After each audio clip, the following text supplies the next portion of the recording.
Hey, welcome to the Maw and Disorder mini-set edition of our Murder at Castle Nathria Achievement Hunter series. This is the final Hearthstone achievement hunting guide I'll be making, and in it you'll find several quick, efficient, and even a few fun decks to incarcerate the final Castle Nathria achievements. As mentioned, this will be the final guide, so if you're curious about what's next, stick around for the final words section near the end of the video. Now, so that we don't have to face objections about this video being too long, let's get into it. This should be interesting. As with previous videos, we've done our due process in order to introduce one standard and one wild deck per achievement. While the Knights of the Frozen Throne set has come back to standard until the March of the Lich King set arrives, I know some of you will be checking this out in the afterlife of the expansion hype event, so only one of the standard decks includes Frozen Throne cards, and we note alternatives you can use after the event. If you're seeking to break loose a specific achievement, there are timestamps and deck codes for each achievement covered in this video's description and in the comments section. Without further ado, let's call the first achievement to the stand. Let's kick things off by summoning a bunch of demons with All Fel Breaks Loose. While you don't have to infuse it to get progress on this, it'll go a whole lot faster if you do. Also, since it is a Fel spell, having it recast by Jace speed things along quite a bit too. In Standard, we went with a greedy deck using Abyssal Depths to draw Vandar a bit more reliably to use his discounts or discounts from Relic of Dimensions to drop big bodies and juice up the All Fel Breaks Loose to overwhelm opponents. But the wild deck focuses more on easy demon infusions to go wide with a more tempo-oriented game plan. Kurtrus's Battlecry demons count too, so keep that in mind as it can be a benefit or a drawback depending on how you're wanting to leverage All Fel Breaks Loose in each deck. Have fun playing the devil's advocate as you sprint through this one. When I saw 200 cards as the requirement for due diligence, I thought it would take a ton of games to knock out, particularly since it doesn't count cards drawn by the opponent. But it actually ended up going quite quickly once these decks were refined. The standard deck uses Widowbloom Seedsman to find due process reliably, even if it's hiding near the bottom of the deck, and it leverages the extra draw in a fairly effective aggro token package.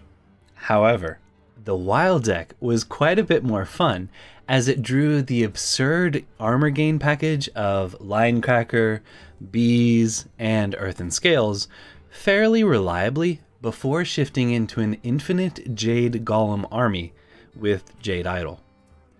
Both decks got decent progress in games against opponents who didn't concede to milled win conditions, so it shouldn't take too long to do your due diligence with due process. Good luck. I'm honestly not a fan of Held in Contempt, since it not only requires that you put your opponent close to death without finishing them off, but it also requires your opponent to, often knowingly, kill themselves by playing 3 cards on their turn rather than concede. The one saving grace of this achievement is that improved motion denied from Tavish also counts, so sometimes you can set up a 15 damage surprise lethal by having both versions of motion denied ready to punish them for playing 3 cards. Both decks had over a 50% win rate even while maneuvering for a secret finisher, but the wild deck did prove much more effective at setting the opponent up to kill themselves. I still don't care for this achievement, but hopefully you won't have to hold it in contempt for too long before finishing it. Best of luck. Mage is pretty strong right now, and Objection has proven itself to be a powerful tool in a couple archetypes, so you may not need much help to finish this one. However, both decks here are designed to give you a chance at triggering more than 2 objections per game, thanks to Orion popping off, discovering extra copies in Standard, or Educated Elic providing a couple extra copies in Wild. Oh, and Objection is a somewhat frequent choice from Perjury in the Standard Rogue achievement deck we'll be introducing a little bit later. So you can get dual progress that way if you'd like. And yes, Sketchy Stranger is also an okay way to get progress with any other class. So however you choose to approach it, it shouldn't take too long to overrule this achievement.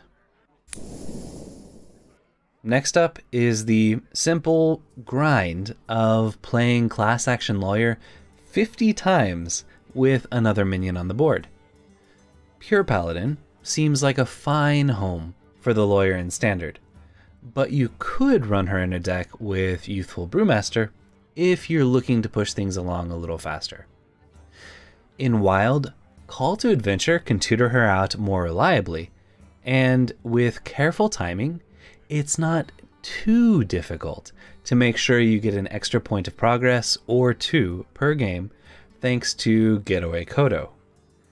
It is indeed a lengthy grind, but you'll have the compensation you're entitled to at the end of it.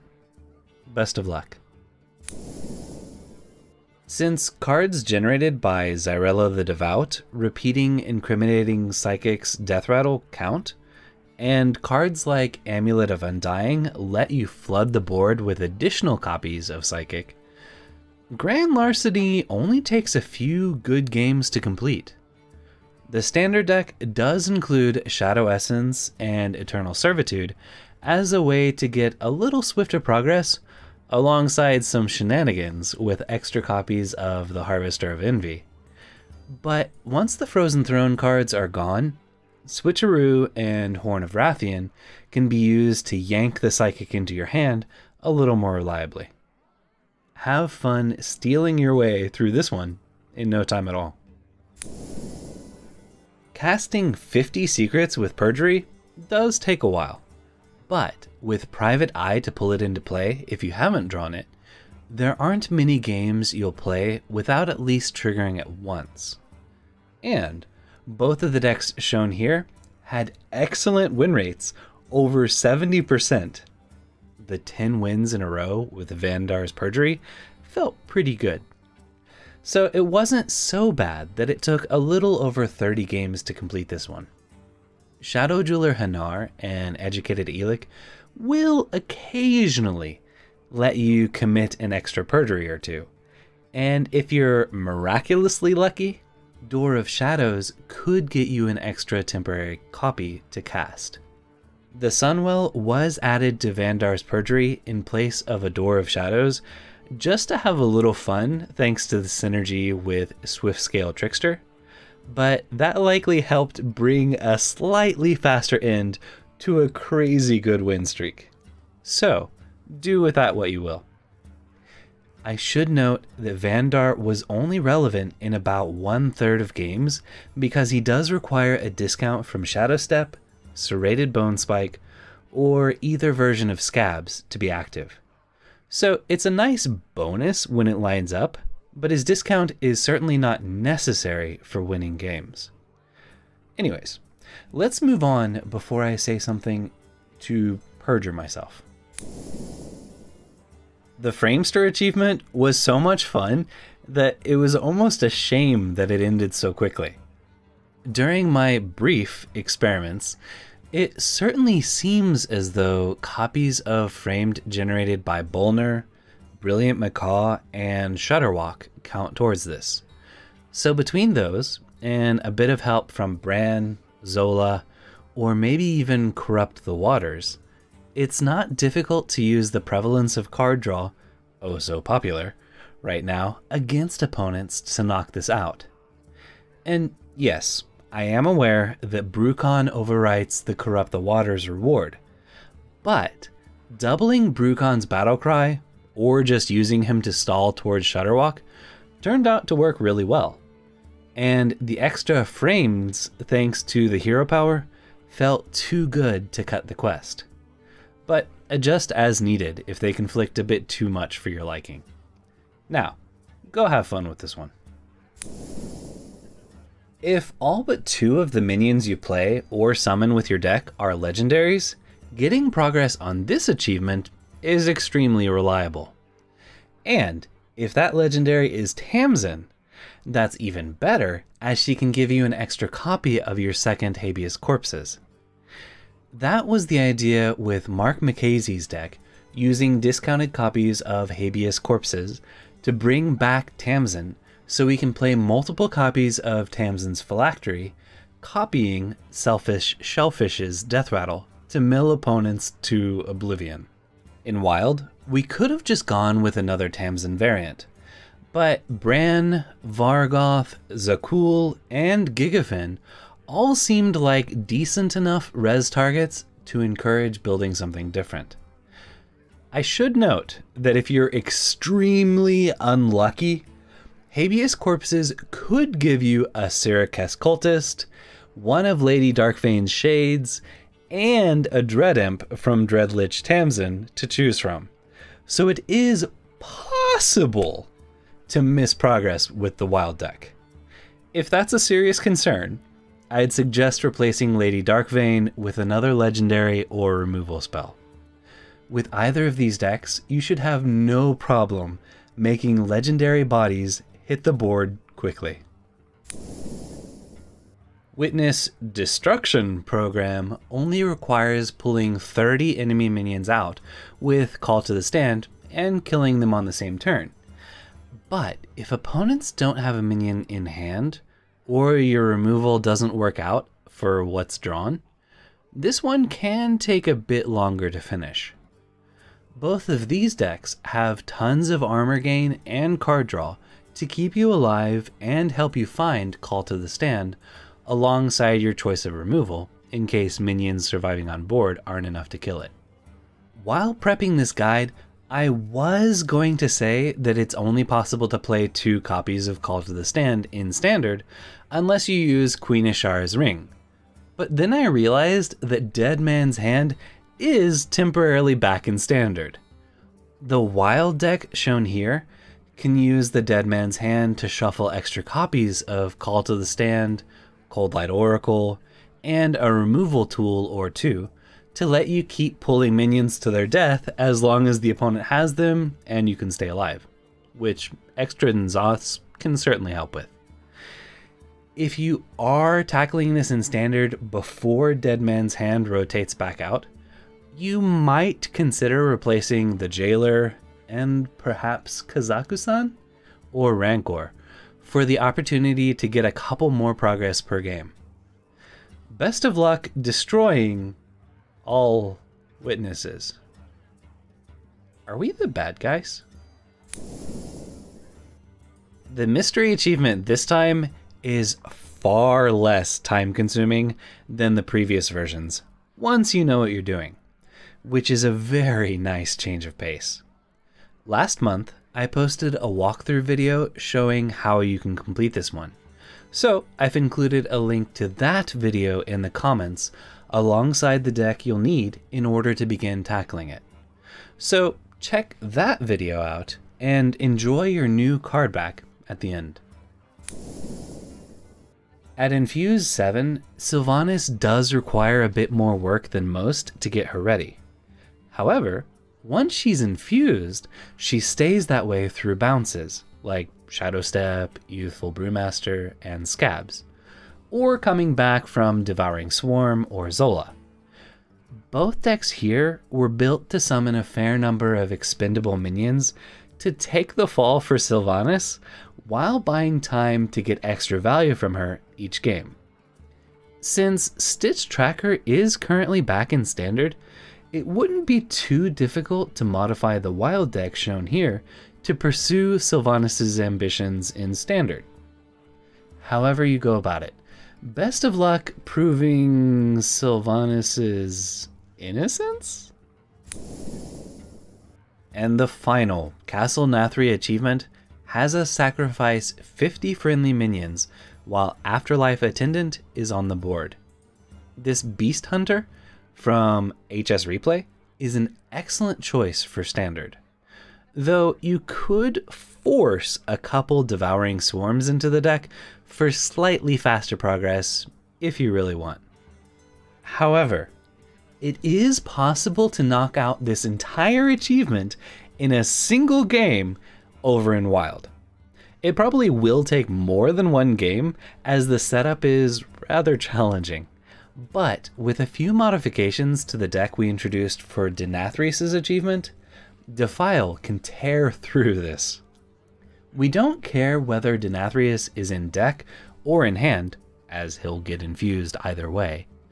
But the combo is to play Death Speakers on Necrotic Geist and Afterlife Attendant, and then cast Defile with an even and odd health minion on our side, able to keep Defile rolling all the way to the max number of procs. We do need significant discounts from either Ruined Mithril Rod or the Malchezaar's Imp Tome Tampering combo. It is a fair bit of setup, but it is nice to see both stages of this achievement get knocked out by a single Defile. Have fun getting tons of value from sending lots of minions to the afterlife. Wow, this guide was really morbid. And that's a wrap. If you found this helpful, drop a like. While this is our last guide, your engagement with this video in the comments and likes will help conjure it into the YouTube feed of other achievement hunters looking to jail these achievements. If you're considering subscribing for future content, there won't be any more on this channel. But you might consider subscribing to the New Bold VA channel, where I'll be releasing story narrations about once a month. I may also share some behind the scenes content along the journey to becoming a professional audiobook narrator and voice actor, which will probably be very interesting once I'm training at a studio back in Japan. Dates to be determined in the future. Right now, there's a narration of the somewhat gruesome robber bridegroom story from Brothers Grimm, which was a good fit for Halloween. And I've begun working on a Christmas-themed story for early December. So, to see those and future content from me, check out the link to that channel in the description and comments. It's been a pleasure making Hearthstone content over the last few years, and I wish you the best of luck in future achievement hunts, pack openings, and anything else you might need a bit of luck with. And with that, let me close as we always do by saying, remember, you're awesome. Thank you for watching, and have an awesome day.